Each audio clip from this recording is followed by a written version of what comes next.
Ladies and gentlemen, allow me to extend a very warm and a very special welcome to all of you who have decided to join us here this evening for this extremely special event that we've done several times in the past, but I think this is only the second time that it is being done on this scale, on this international kind of scale. And I'm glad that you've all been able to join us today.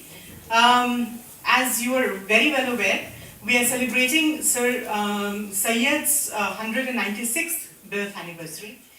And the celebrations will include today a seminar as well as a panel discussion. Today's program is going to focus on Sir Syed Ahmed's personality and his mission, and it will also evaluate the contribution that this extraordinary thinker and reformist made to his community, to his country, and to entire humanity. And now, without taking up any more of your time, I would request Dr. Hilal Farid to kindly take over the conduct of the evening and to tell you a little more about what we are going to be witnessing and hearing today. Thank you.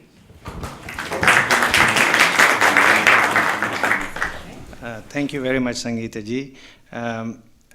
Honorable guests, ladies and gentlemen, this program has been organized by the Aligarh Muslim University Alumni Association UK and Sir Syed Foundation London in collaboration with the Nehru Center of the High Commission of India at London to celebrate the 196th birth anniversary of one of the architects of modern India, the great Islamic reformer and founder of the Aligarh Muslim University, Sir Syed Ahmed Khan.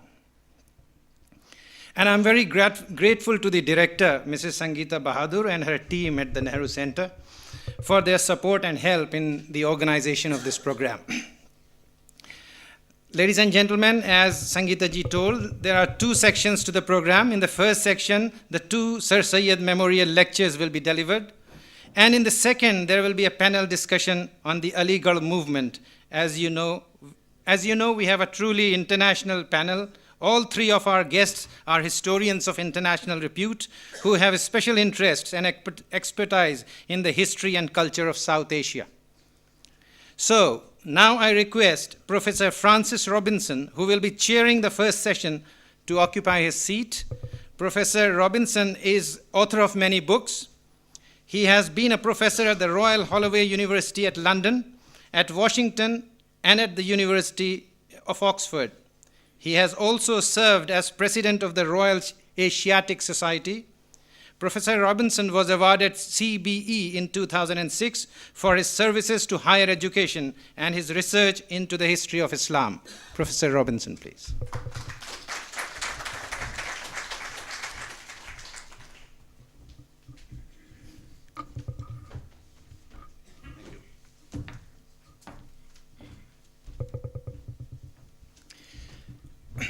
I now request our guest from the USA, Professor David Lelyveld, an internationally renowned historian based in New York, and a figure well known to Aligarhians for his book, Aligarh's First Generation.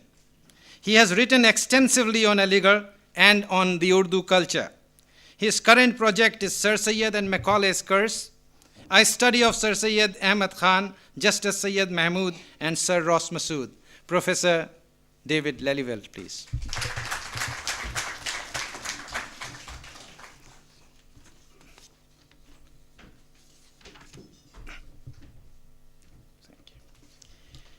And in the end, I request our very own Padam Shri, Professor Mushirul Hasan, an alumnus of Aligarh Muslim University and one of the prominent historians from India. Professor Hasan has written extensively on the partition of India, on communalism, and on the histories of Islam in South Asia. He has served as Vice-Chancellor of Jamia Millia University at Delhi and as Director General of the National Archives of India. He was awarded the Padma Shri by the Government of India in 2007 and, pardon my pronunciation, it's a French, Ordre des Palmes Académiques by the French government in 2010. Professor Mushirul Hasan. I now request Dr. Shahnaz Suri. It is our tradition to start our programs with recitation from Holy Quran.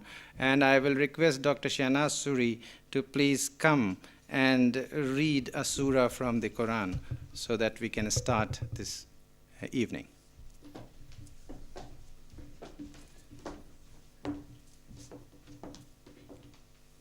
Assalamu alaikum. Bismillahirrahmanirrahim. Wal asr innal insana lafi khusr illa allazina amanu wa amilus solihat wa tawasaw bil haqqi wa tawasaw bis sabr. Sadaqallahu al-azim.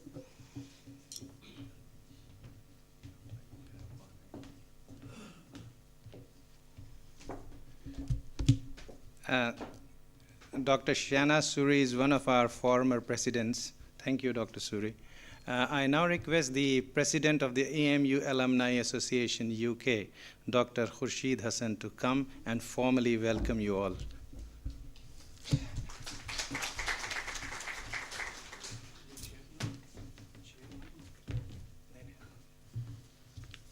Assalamu alaikum.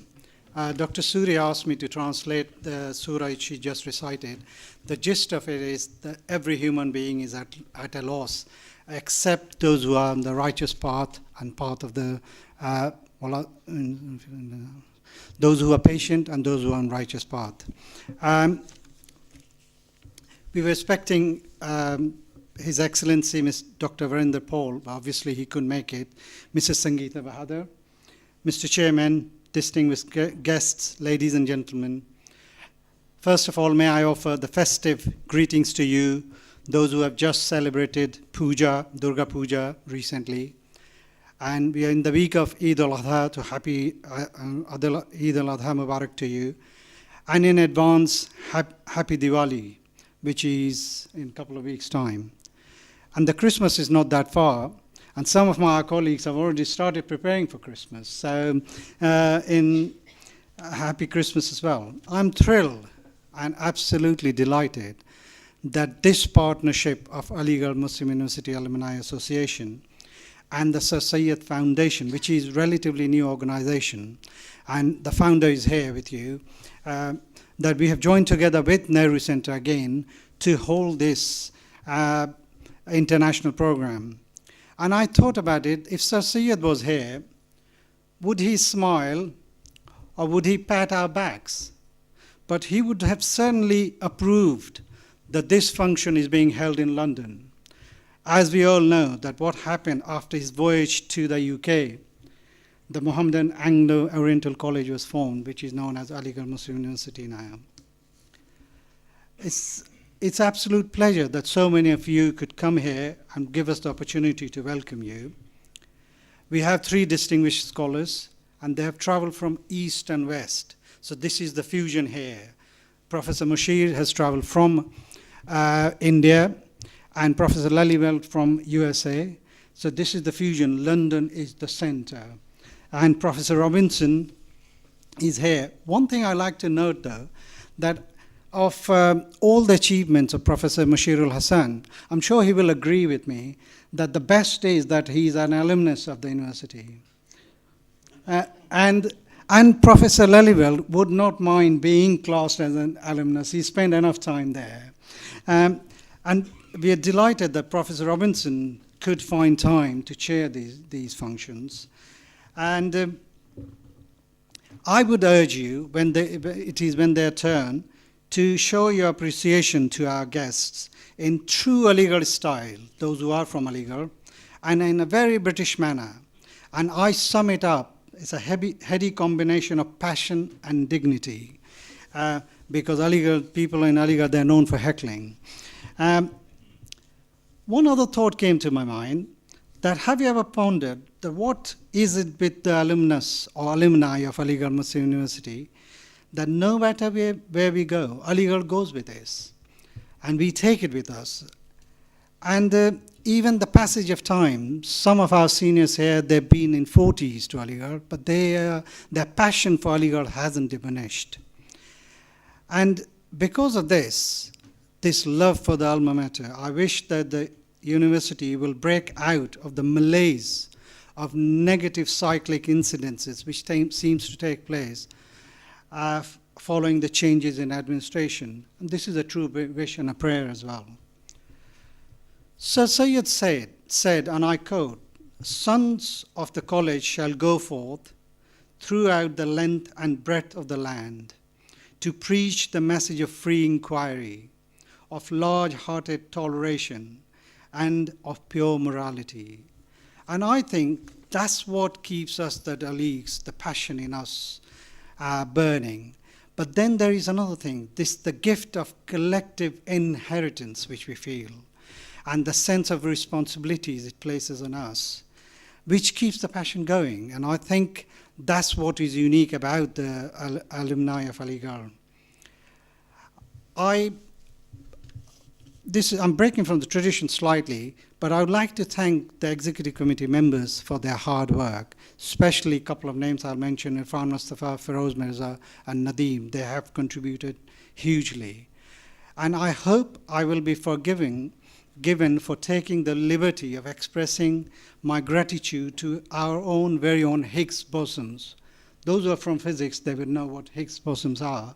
They are the nuclei of our association, Dr. Mohit Siddiqui and Mrs. Akhtar Siddiqui. I also like to take the opportunity, and बाद में मुर्गा बनना पड़े तो कोई बात नहीं है, to acknowledge that the collective work which is culminated here, you see, is led by one remarkable individual. And you know what I'm alluding to, that as his day job, he mends broken bones, he replaces worn-out knees and hips, but that's not enough for him. He finds time to spread roshni, and in the true sense of Sir Syed's message, which says, and I quote, "When a nation becomes devoid of arts and learning, it invites poverty. And when poverty comes, it brings in its wake thousands of crimes." This is what Sir Syed said. And Dr. Hilal Farid is he's the bulbul of our chaman, the nightingale of our garden. Please join me in thanking him for this wonderful effort. And finally, if you have thought about it, and so did I, what's your takeaway from this evening? Sir Syed said, "Ignorance is the mother of poverty."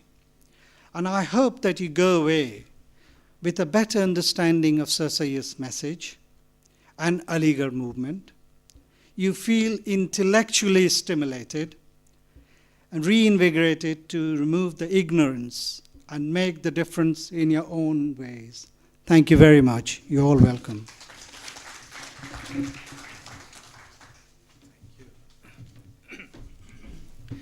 Thank you very much, Khurshid Saab, for your kind words. Some parts of the script were not agreed before.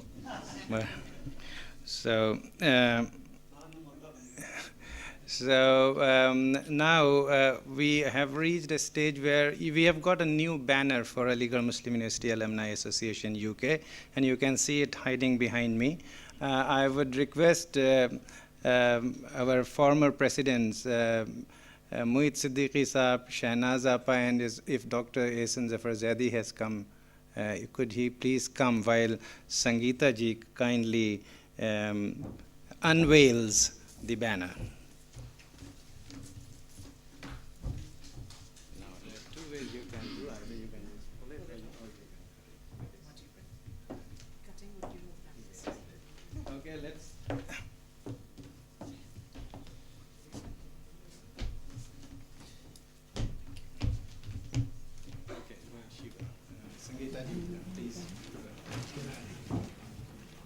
Well, it would be simpler to just rip it off, but Yes. I'm told this will be more plans. Yeah. So we'll just cut it. It will give an audience the chance to see you cutting it. And to see the material revealed gradually. That's right.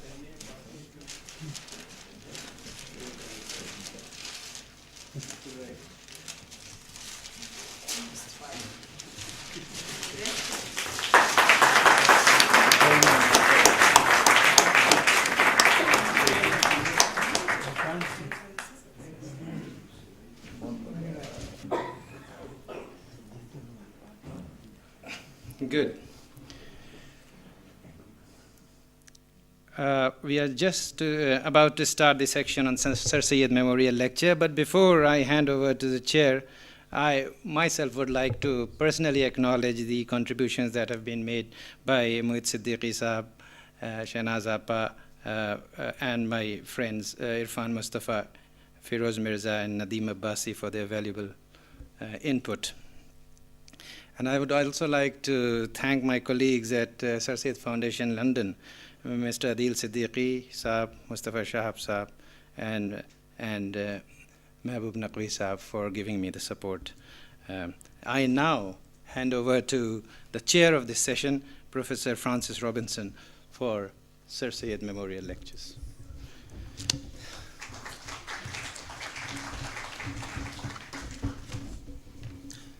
Thank you very much, Dr. Fareed. And let me say very quickly that this is the second time I've had the honor of joining the Aligarh alumni here in celebrating Sir Syed's birthday.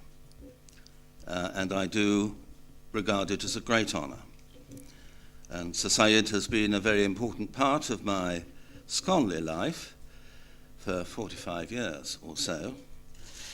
But also the two speakers tonight have also been very important parts of my scholarly life too. Professor Mushirul Hasan, I first met in 1968. I don't know if he remembers the circumstances, we won't go into that.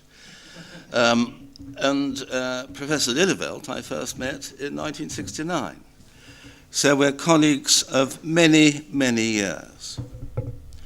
The way we're going to run this session is I'm going to ask first Professor Lelyveld to speak, and then Professor Hasan to speak, and then we will take questions in relation to both lectures.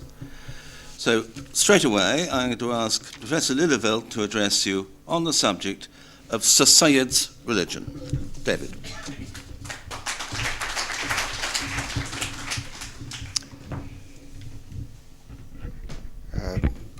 Mrs. Bahadur, is Mrs. Bahadur here?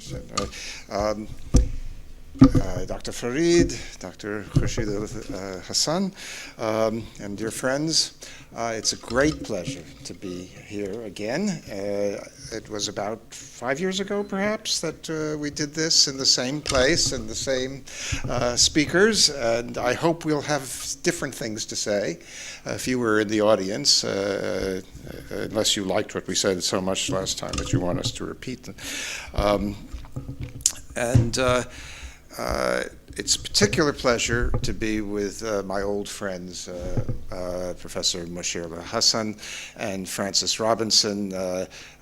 We all go back to Aligarh in the late 1960s. Is it 45 years ago already? Time passes fast. And now, the last time I spoke here, my friend Dr. Hilal Fareed said that what I really should speak about is Sir Syed Ahmed Khan's religious ideas. It's a criticism that I have often received before, and a fair one. In fact, I think I once received it from Professor Robinson in a book review he wrote. I confess that when it comes to religion, I hope you don't mind my saying this, I'm a bit tone deaf. There are many people who are more learned and more sensitive to these matters and have done much better work than I will ever do.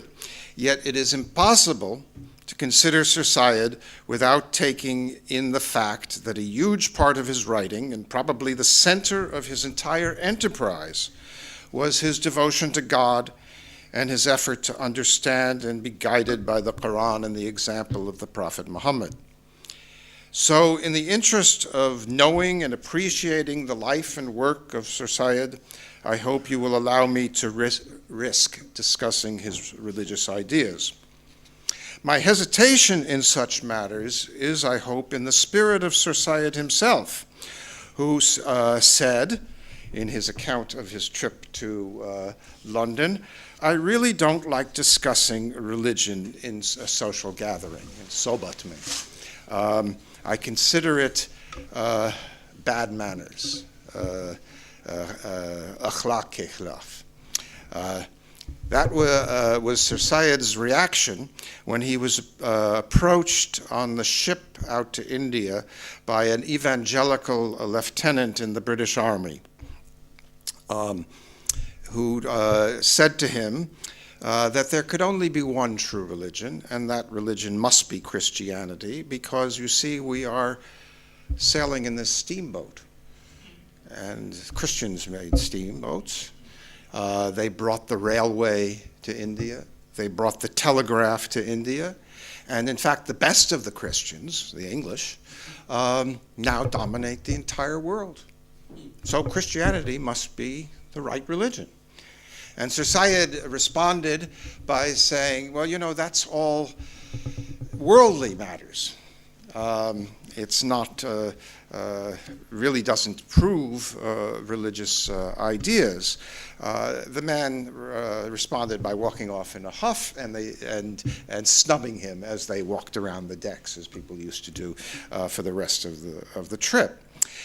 Yet Sir Syed was bothered by this conversation, I think, because in his time in England, he kept wondering, why is it that these people, the English, the Christians, however you want to define them, had the railway and the factories and the armies, of course, and the telegraph and all the rest. And what was it that the Muslims were missing?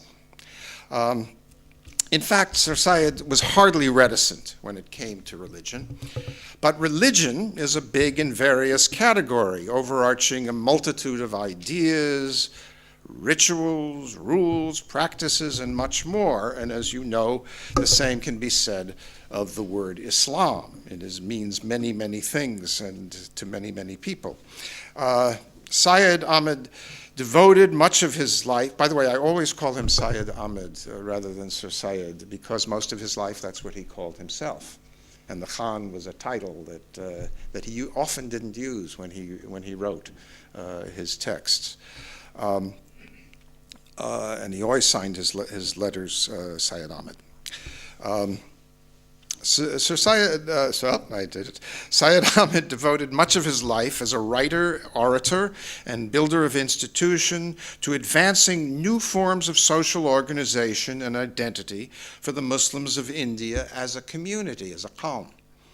Some have interpreted his project as the creation of a secular Islam, that is, a concept of Muslim identity in terms of a kind of ethnic, historical community identified by shared cultural characteristics like language, shared political interests. This interpretation of his work, however, ignores his prodigious and passionate concern to interpret and expound upon the religious texts and doctrines of Islam. It was his belief that getting a correct understanding of Islam was essential to any political and social program. Although Sir Syed is often characterized as the great modernizer or even westernizer of Indian Muslims, it is important to bear in mind that he came to his encounter with modern Europe in middle age and was already deeply rooted in the Islamic and Indo-Persian culture of Delhi. His modernism, his jadidiyat, was anticipated by the Mujaddidi milieu in which he found his early formation, particularly the Mujaddidi Naqshbandi silsila. It is surprising, perhaps, to encounter a strong Sufi bond in Syed Ahmed Khan, but we can't understand his point of departure or his ongoing emotional life without it. It is clear that the most important figure in his early life was his maternal grandfather, Khaja Fariduddin Ahmed, in whose Haveli the young man grew up. He grew up in his maternal grandfather's house. According to Syed Ahmed, Khaja Farid's father came to Delhi from Kashmir as a merchant of silk shawls and other handicrafts, and opened up a large silk workshop, Kharkhana.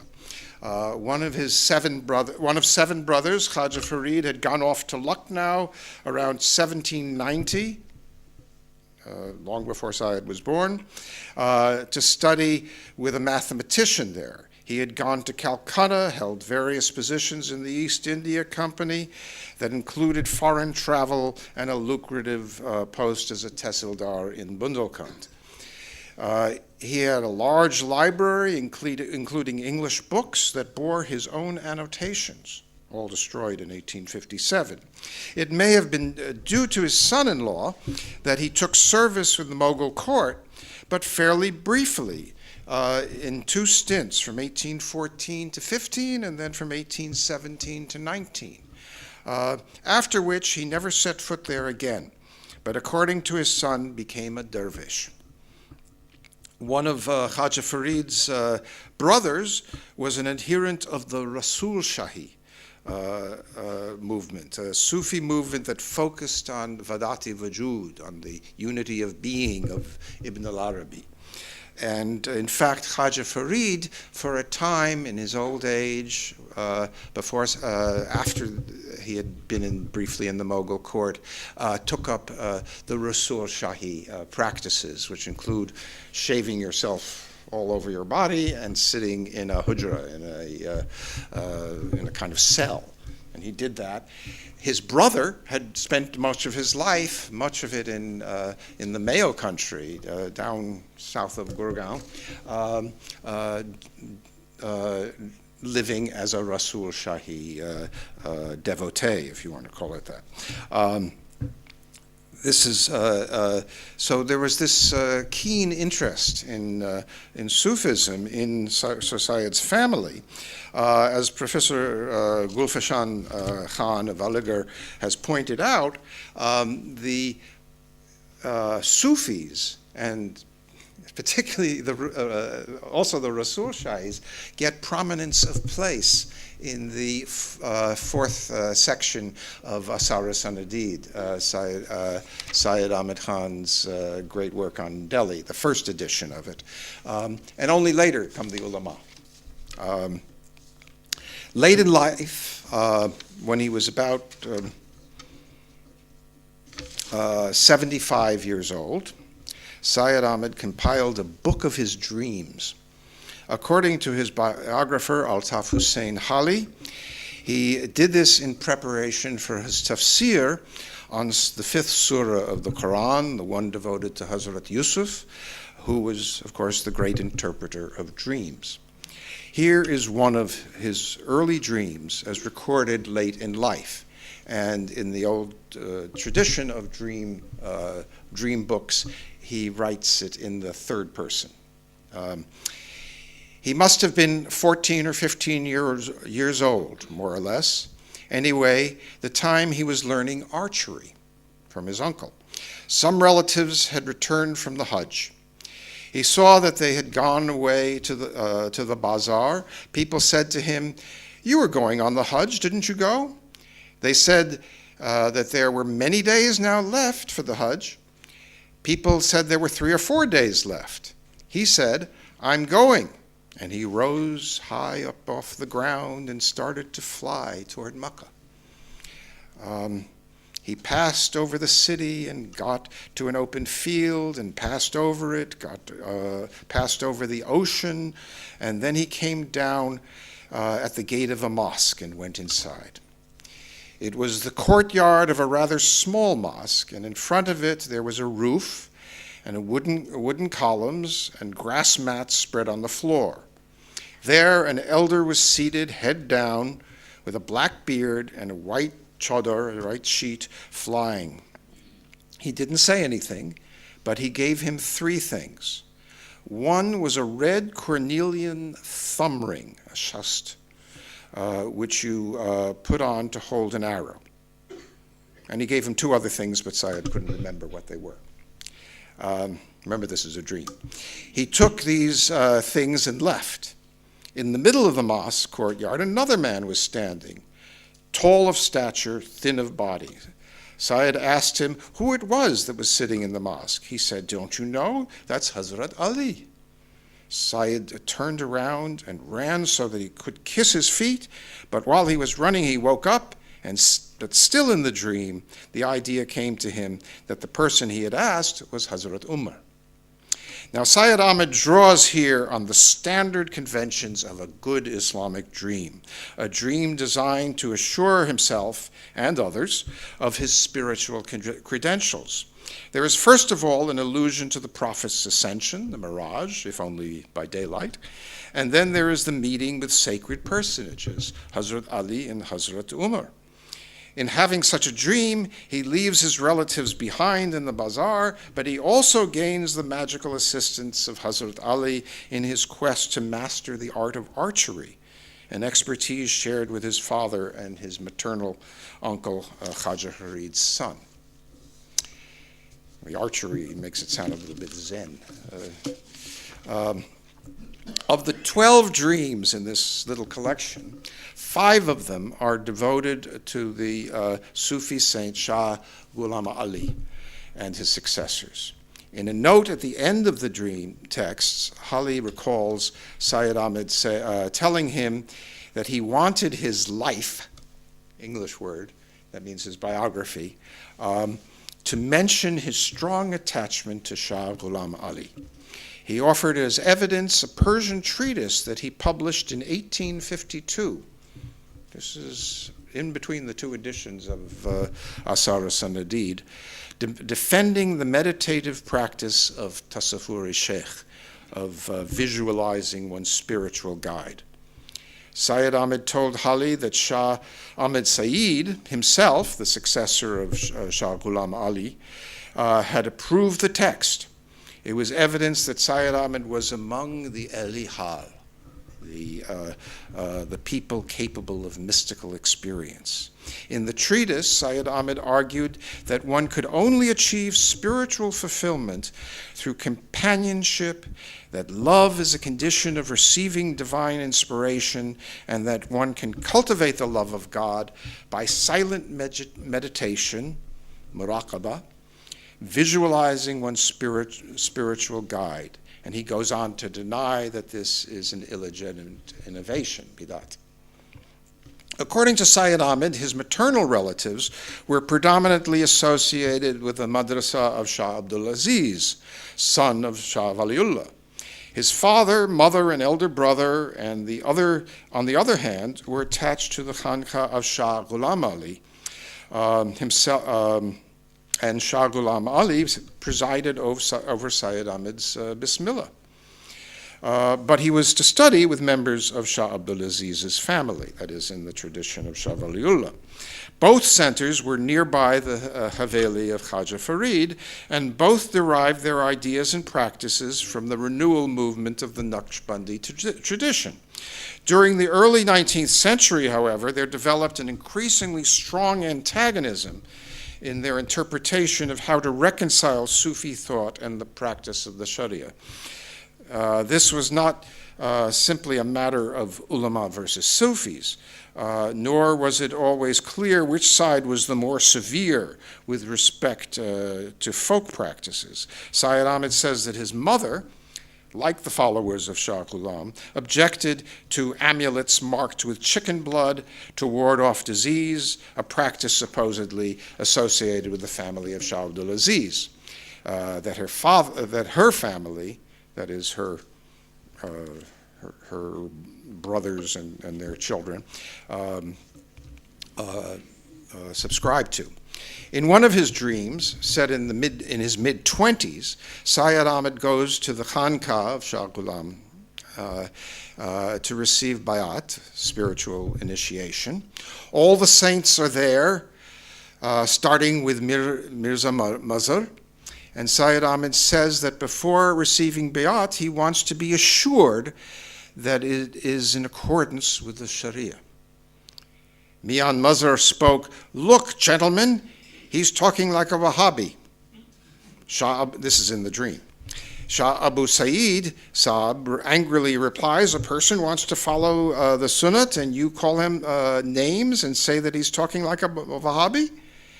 After that, he turned to Syed and said to him that there is nothing against the Sunnat in Naqshbandi Tariqa, and Syed said, very good, Botacha. The same dream raises another anxiety. Then Syed took out 5 rupees and made an offering to Shah Abu Said Saab, and 5 rupees to Shah Ahmed Said Saab. These are all in the tradition of in the silsila. Both gentlemen took the offering. When he gave the offering to Shah Abdul Ghani Saab, he was told, "You are in the British service, so I won't take it." Syed said, "This is not money from my wages. I borrowed it from a Hindu." This also he refused to accept. Shah Abu Said said, if he doesn't take it, then send it to his mother. After this conversation, the occasion for bayat did not arise before he had woke up. The tradition of Shah Ghulam Ali was hostile to wealth and ruling power and avoided any contact with the British. The position of Shah Abdul Aziz was more ambiguous, but certainly not enthusiastic about cooperating with foreign power. This is the only dream of his collection that makes any explicit allusion to British rule. Following the Great Rebellion of 1857 and its brutal suppression by the British, Syed Ahmed turned his attention to reconciling Indians, particularly Indian Muslims, with British rule, but also combating British prejudice. His pamphlet, Asbab-e Baghavat-i Hind, or Asbab-e Sarkashi-i Hind, was immediately published in Urdu, but with English quotations from the Christian New Testament in the margins, reminding rulers that theirs was supposed to be a religion of love and mercy. Shortly after that, he took on the substantial task of interpreting Jewish and Christian scriptures to show that they were indeed divine revelations, but also that they anticipated and were completed by the revelation of the Quran. In this text, he began to develop his understanding of the nature of prophecy and revelation. At the same time, during the 1860s, Syed Ahmed embarked on another course which may or may not be consistent with his religious project, the translation and propagation of modern European science and technology. The task in the course of the rest of his life was to reconcile these two efforts, the propounding of religious belief along with contemporary science. These two streams came together during his monumental journey to England, 1869 to 70, when experiences like the confrontation with the young English lieutenant challenged him to show that Islam was at least as good as Christianity as a religion for the modern age. His efforts to make his case stirred great resistance among Muslims, as exemplified in the religious life and curriculum of the MAO College, which was founded soon after his return from his travels, in order to win the support of a wider Muslim public and indeed much of his co-workers. In his effort, Syed Ahmed had to forego his desire to make the college a new sort of madrasa for a new kind of Islam that he wanted to foster. In what was what one of the early students, Maulana Muhammad Ali, called Sir Syed's self-denying ordinance, his ideas were never, and as far as I know, are never part of the theological instruction at Aligarh. Aligarh, unlike Deoband, was never an institutional center for a religious movement. All Syed Ahmed could ask the general public was to put his religious ideas to the side so that they would be willing to support his educational project. Aligarh ultimately deferred to Deoband and later to the Nadwatul Ulama. Its most significant departure, and this is significant, was that it recognized a plurality of religious authorities, both Sunni and Shia. But returning to Syed Ahmed's dreams, we can see some measure of his approach in his tafsir, such the commentary on the that I mentioned on the surah of Hazrat Yusuf. Syed Ahmed's commentary starts off by saying that much has been written about dreams, but only now has research made significant progress in the study of the physiology and psychology, he uses the English words, that cast new light on where dreams come from and what they mean. He proceeds to a discussion of the brain and the nervous system and the way perceptions are processed into images and memories. He then moves on from this to a selective quotations in Arabic with Urdu translations from Ibn Sina, Ar-Razi, and Shah Waliullah, all in support of his general proposition that whatever one dreams must be based on prior experience. Following Shah Waliullah, he argues that some people are particularly perceptive and able to make more of their dreams. If Hazrat Yusuf, for example, was able to predict famine and plenty in the land of Egypt, it was because he understood the nature of Egyptian agriculture and the flood patterns of the Nile River. Notably absent from this discussion is any mention of his own dreams. He may have written them in preparation for the tafsir, but when he sent them on to Hali, he presumably considered them relevant to his biography. Hali, however, didn't know what to do with them. He confined them to an appendix in the first edition and then forgot about them for all the later editions. And you can find it now in the British Library in the rare books collection. In other words, Sir Syed's inner spirituality was a private matter and not part of his public persona or the great body of his religious writings. In making this division between the public and the private, there are perhaps echoes of a long-standing division of the manifest and the hidden, of the zahir and the batin, in which the truer and deeper religious experience was a matter of personal cultivation and inspiration that could only be available to those who devoted their lives to it. But at the same time, Sir Syed was participating in the modernization of religion that has taken place in much of the world. That is, the creation of societies in which religion, however deeply felt, is a matter of personal, private life, and that belongs to individuals in societies that make room for multiple beliefs and practices.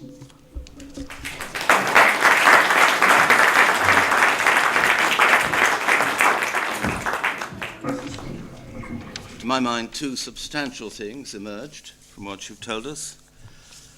The first is the central importance of religion to society's enterprise, and secondly, the central importance of a personal faith, of personal spirituality to his existence.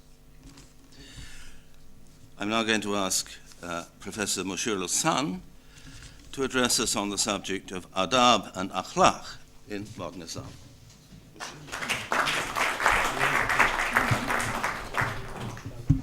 Well, first of all, I do want to thank the organizers for inviting me to participate in this symposium, and also appreciate the hospitality that has been extended to at least David and I, and I think we are both very pleased to be here. Particularly speaking on Sir Syed is always a great pleasure. Though I must share my disquiet, which is that sadly the work that has been done on Sir Syed does not seem to have triggered any great interest in the Aligarh Muslim University. And when I was doing some work on his contemporaries, Zakaullah and Nazir Ahmad, I discovered that Sir Syed's travel to England, which is an extremely important milestone in his career, even that had not been translated into English, and it was not accessible, though extracts from it were published in a couple of books. So we undertook the book, this translation, and it is now available. So I hope that this kind of, the reason I'm mentioning this, I hope that this kind of activity would generate some, would help to generate some degree of interest in Sir Syed, in the Aligarh movement, as indeed in some of the contemporaries who were outstanding men in many significant ways. I'm particularly pleased that Francis and David are here. They have done outstanding research on this larger theme of Muslim identity. And I had the privilege of introducing the second edition of David's book, Aligarh's First Generation. And it continues to sell very well. Every year I get a royalty of about 200 rupees. And David told me last night that he gets about 10 pounds. So we are not doing too badly.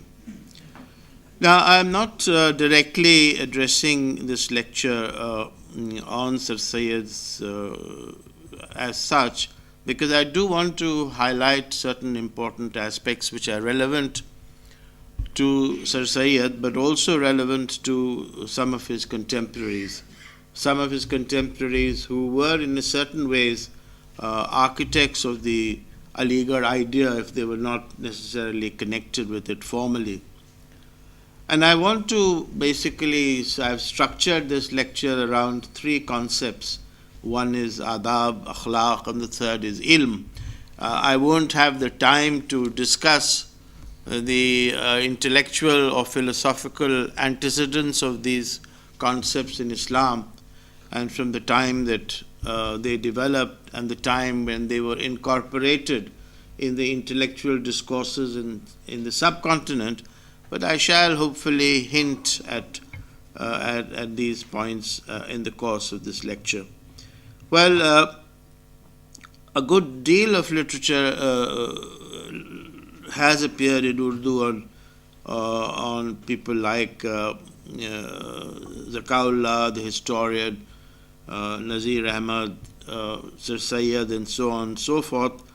And they're all very well known, if not so widely read as they should be. But remarkably little has been written either in English or Urdu about their attitudes and behavior towards one another, their responses to the onset of colonial rule, their experience of living through the 1857 rebellion, their appraisal of their culture and identity, and above all their lives, theories, and activities. And what I have done in a larger version is to construct this aspect. Let me first define who is an intellectual. An individual endowed with the ability to raise questions, confront orthodoxy and dogma, and define, represent, and articulate new thoughts and perspectives. I think Sir Syed, listening to David's lecture, Sir Syed would have approved of this definition, because that is precisely what he was doing in some of the writings that David has mentioned, but also in many other works. I mean, I am very impressed by Edward Said's a renowned public intellectual, as you know, who argued that the intellectual is an individual with a specific public role in society that cannot be reduced simply to being a faceless professional, which is what we have unfortunately all become in India, a competent member of a class just going about his or her business. The central fact for Edward Said is that the intellectual is an individual endowed with a faculty for representing, embodying, articulating a message, a view, an attitude, philosophy, or opinion too, as well as for a public. And this role has an edge to it and cannot be played without a sense of being someone whose place it is publicly to raise embarrassing questions, to confront orthodoxy and dogma, which is precisely what Sir Syed did, and the justification was to represent all those people and issues that are routinely forgotten or swept under the rug. Now, if this is the definition of intellectuals, one can argue comfortably that Sir Syed and some of his associates were front-rank dissenters, though we have turned them, unfortunately, in my own university into some kind of a conformist, which he was not. In addition, if the intellectual's task is to represent all those people and issues that are routinely forgotten, then we see them doing that is Sir Syed and his associates, artfully, either with the production or the distribution of knowledge. Yet, Muslim intellectual may appear to be an internally contradictory concept and somewhat inconsistent with the general tenor of my own arguments against categorizing persons or groups as Muslim nationalists, Muslim intellectuals, and Muslim modernists. In this lecture, however, I use these terms for convenience to denote simply the emergence of a group, particularly after the Great Rebellion in 1857, which either wrestled with or committed itself to reform or the community's Islah. Though in fact there are many amongst them to whom these descriptions are not strictly applicable, their concerns were in the main, though not always in their entirety, different from those engaged in studying, instructing, interpreting, or analyzing the Shariat. Moreover, while some aspects of doctrinal Islam played a part in shaping their conceptual world, the Shariat scarcely informed their worldview. Language, family, kinship, or biradari networks mattered, along with the social and cultural setting of Delhi's multicultural society. Like Aziz and E.M. Foster's A Passage to India, they would have longed to compose a song of the future that would transcend religious boundaries. A branch of Islamic literature in which didactic morality is a frequent subject of treatments is concerned with Adaab, manners, and professional etiquette. It is discussed with reference to the moral utterances of the Prophet, his companions, and the other men of piety. Hence, righteousness and clear understanding were central to the concerns of Ibn Qutaybah in the 9th century, born in Kufa of a family of Persian descent. His book is a guide to quote-unquote lofty conduct and offers direction to persons of quote-unquote noble character. Every philosopher writer has what might be called a referential horizon of others whose work is taken into account. While some pretend to a spurious self-sufficiency and make no mention of predecessors whose ideas should be acknowledged, Zakaullah and Nazir Ahmad dwell upon the acknowledged giants. The former is in fact somebody who mentions everyone, virtually everyone who has said anything on the subject.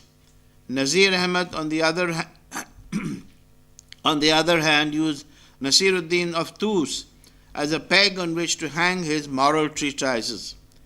In this way, these two Dilliwalas kept alive the light of learning, and however small their contribution towards the advancement of philosophical thought, they enriched moral philosophy to a considerable degree. As in the case of Mishkawis, Tusi, and Davani, who followed a settled tradition of Hellenic philosophy in Arabia. Their works contain much of social history of Muslim moral, manners, and society. Besides instilling a sense of realism in the contemporary discourse, their works on Adaab constitute the very backbone of Delhi's high Sharif culture. Let us look at the concept of Adaab and the ideas relating from it in some detail, though I shall not go into it. As opposed to be-adabi, Adaab is correct behavior in the process of a person's education, guidance, and formation into a good Muslim. The good life is a life inspired by Adaab and guided by knowledge or ilm. Indeed, the perfection of Adaab to the highest degree was revealed to Delhi's Sufi poet Khwaja Mir Dard in his father, his perfect inward beauty reflected in his outward behavior, so that he bewildered everyone who saw him. His charisma was such that people would kiss his feet when he rode on a horseback through Delhi streets, whether they knew him or not. To the Khwaja, Adaab was the conditioning on the necessary precondition on the mystical path and in everyday life. He was confined to the khanqah of his Pir, believing in the principle of the medieval mystic: grasp one threshold and grasp it firmly. At the age of 40, Sayyid Ahmad Khan saw Maulvi Yusuf Ali, one of the disciples of Mir Dard. In the 18th century, the French traveller Polier used phrases like gentlemanly behavior, candor, and loyalty, basing his image of local people on their relationship to success and power rather than their status within the Varna hierarchy. He deployed a vocabulary to identify them in terms of the professions they pursue, related to them on professional grounds, and judge their conduct by using the urbane and upper class notions of proper conduct the Mughals had popularized. Caste and community neutral categorizations continued, I would suggest, to be the social identifiers in the post-Mughal capital of Lucknow and the erstwhile Mughal Suba of Awadh. And finally, ilm was the precondition of worldly and otherworldly salvation. Knowledge not only in the customary sense, but the combination of religious texts and the sciences in their time. Ilm is your family's prized trophy, Tamgha Sharif, Nazir Ahmed reminded his son.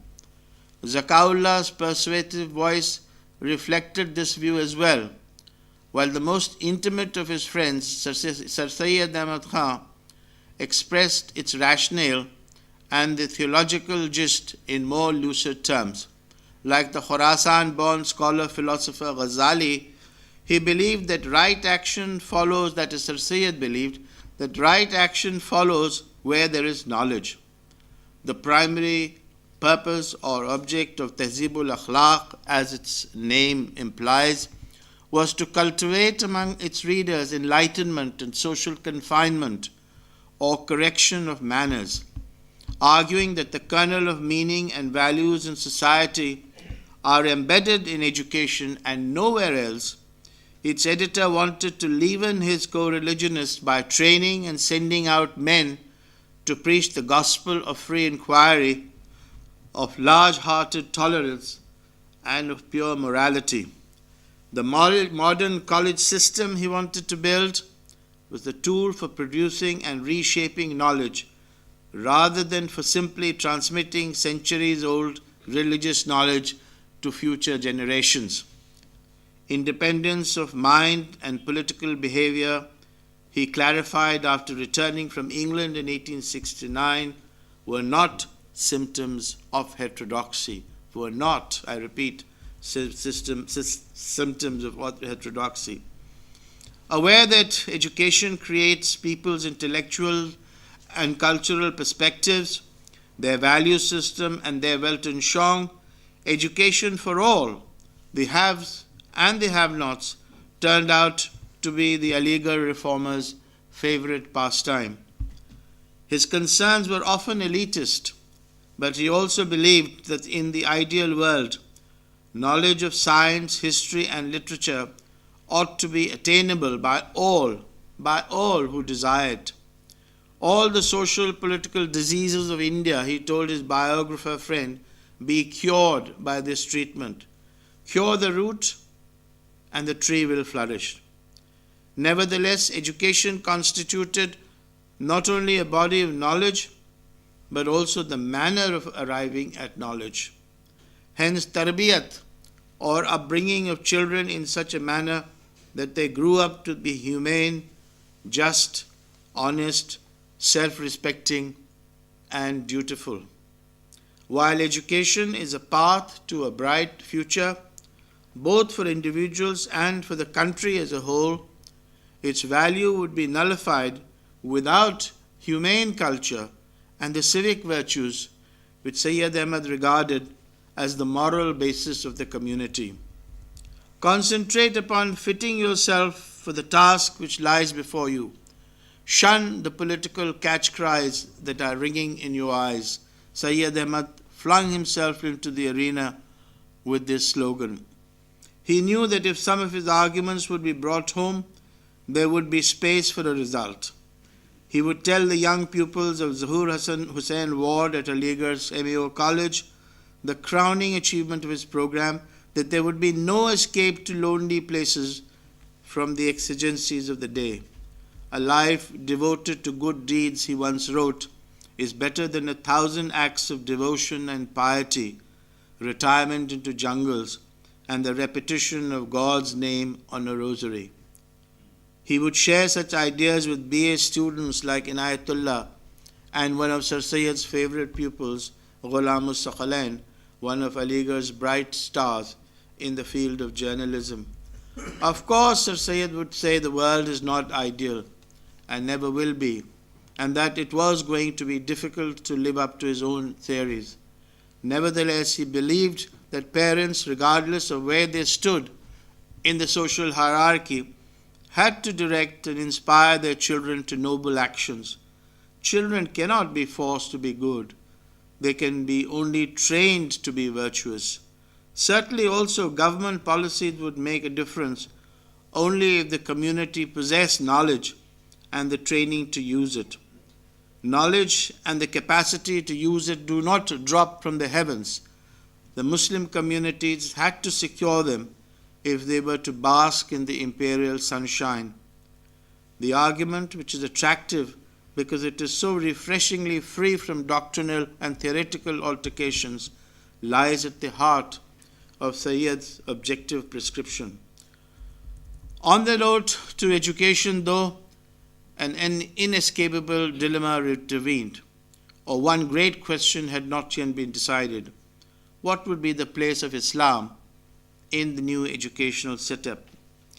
Sir Syed spent more than a few years outside Delhi, his birthplace, and yet he represented a distinctive example of an intellectual working within the context of his broader cultural heritages in order to respond to the challenges of the modern world experience. Anxious not to stand on the sidelines or waste time in vain regrets, he left no room for the vagaries of supernatural powers. Instead, he embarked on a momentous enterprise to navigate an era markedly different to what his forebears had experienced. His work is singularly significant, combining as it does a desire to see all things through science, reason, and rationality, with a deep sensitivity to, as David just pointed out, to the religious underpinnings of human experience and the ache of the heart for guidance and happiness. While according the high place of reason to the scale of values, in the scale of values, he showed the compatibility of true Islam with the findings of a mind free from ignorance, prejudice, and superstition. He wanted the door of ijtihad to be thrown open and the people to rethink and interpret the problems of life and religion in accordance with the circumstances of their age. And this point is as valid today as it was then. So, do you have 5-10 minutes? Yeah. Syed Ahmad wanted Turkey's Sultan and Egypt's ruler, to whom he had sent some of his published essays, to know that the onward march of science and enlightenment was in every respect compatible with Islam. To them most, but to all in some degree, he hammered the point day in and day out, that Islam would face extinction if people did not shun blind adherence, if they did not seek that light which can be found in the Quran and the Hadith, and if they did not adjust religion with the sciences. Theologians, by contrast, postulated the adequacy of the Quran as the sole foundation on which to build Islam's modern identity, and were for this reason obsessed with religious education in different forms and with varying emphasis. Still, Syed Ahmad's attitude and way of life irresistibly appealed to the intellectual elite interested in both the spiritual and material uplift of their brethren, irrespective of whether it belonged to large or small, significant or marginal constituencies. This elite, both in Delhi and in large parts of North India, formed the first audience for his writings. Contrary to Aisha Jalal's reading, it did not categorically reject, culturally or otherwise, the Angreziyat or Englishness Sir Syed and his admirers represented.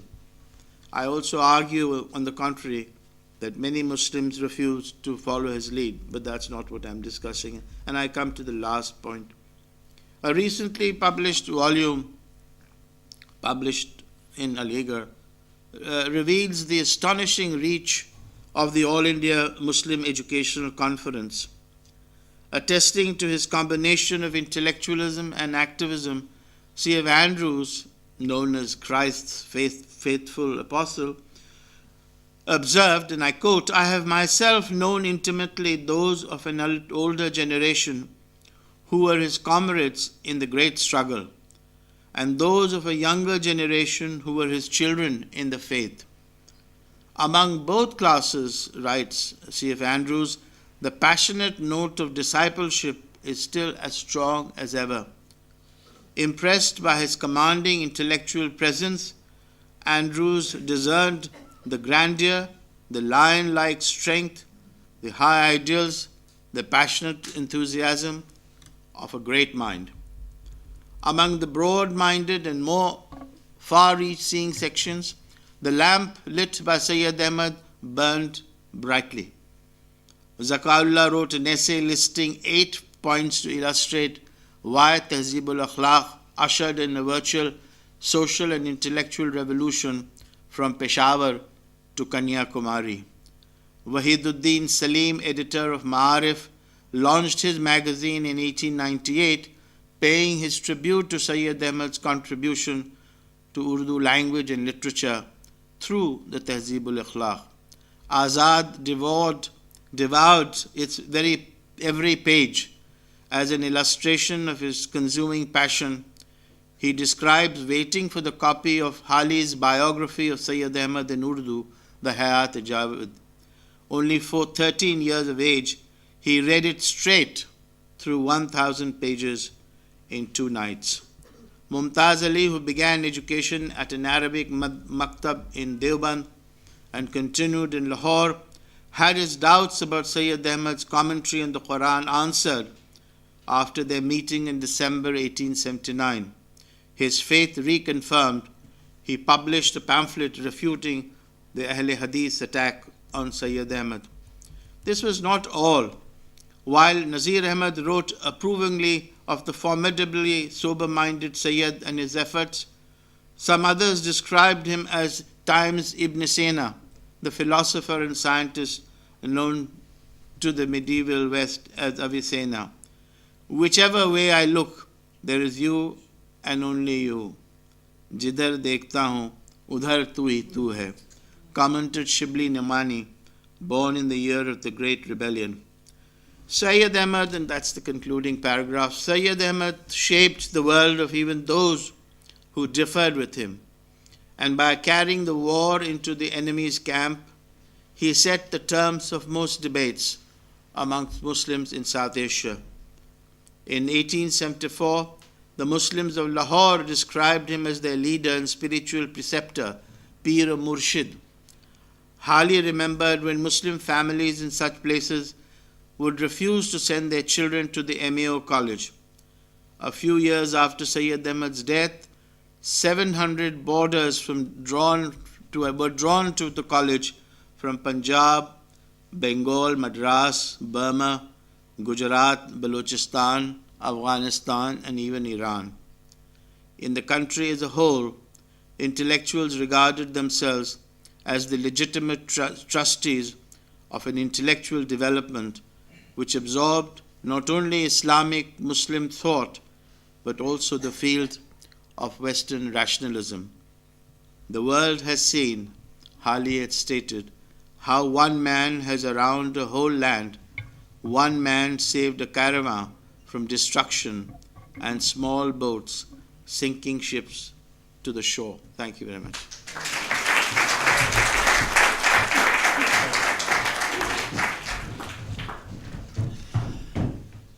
Thank you, Professor Hasan. If I may say so, a very appropriate lecture for the time when we celebrate the 196th anniversary of Sir Syed's birth. And I took three things from the many things that you said. The first is that we must remember that Syed Ahmad Khan was a front-rank intellectual. Secondly, that he set the terms of the debate, that in a sense, he made the weather, and people had to organize themselves around the weather that he created. And the third thing, and I might take you up on this a little later, is that you say that, in a sense, the religion, in inverted commas, of Sir Syed and those of the Aligarh movement was that of Adaab, manners, Akhlaq, morals, and knowledge. It was not so much to do with Sharia. Okay, that comes through very clearly.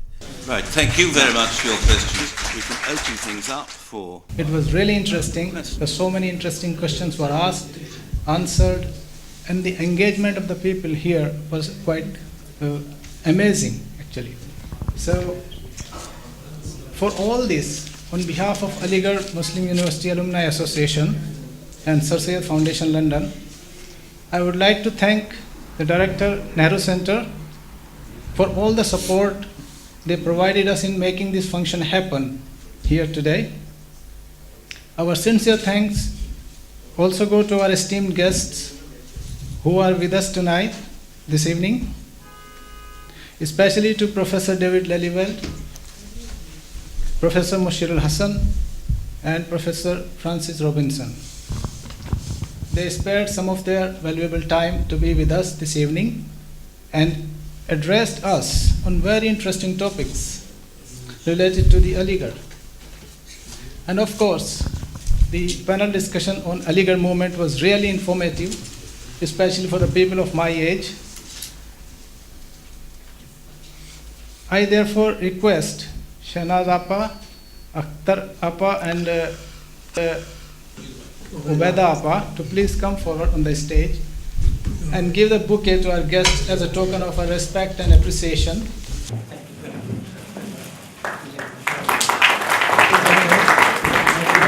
Thank you.